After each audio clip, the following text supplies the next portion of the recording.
Hello বন্ধুরা, আজ দেখো কি নতুন রেসিপি নিয়ে চলে এসেছি। আজ বানাবো কচুর লতি দিয়ে ইলিশ মাছের ঝোল।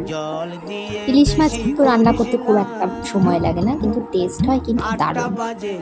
প্রথমে এই কড়াইয়ে একটু কচুগুলোকে নাড়াচাড়া করে তারপরে জল দিয়ে কাঁচা ইলিশ কিন্তু জলের মধ্যে দিয়ে দিয়েছি, আর ফোড়নে দিয়েছি কাঁচা লঙ্কা আর কালো জিরে।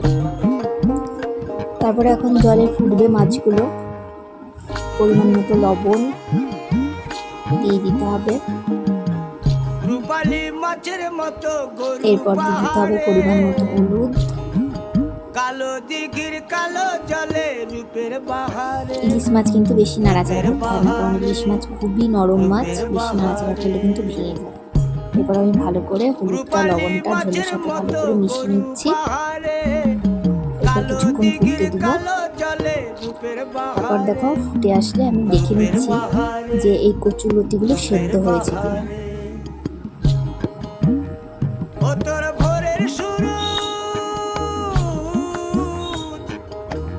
এরপর নামানোর আগে একটু ভাজা মশলা উপর থেকে ছড়িয়ে দিলাম।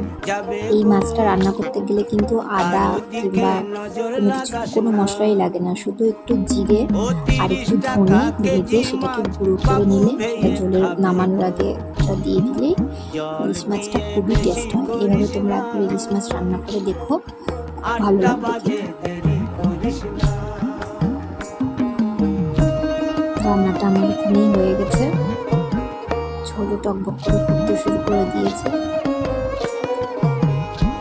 এবার দেখো ফাইনালি তোমরা একবার এটা খেয়ে দেখো কেমন লাগে।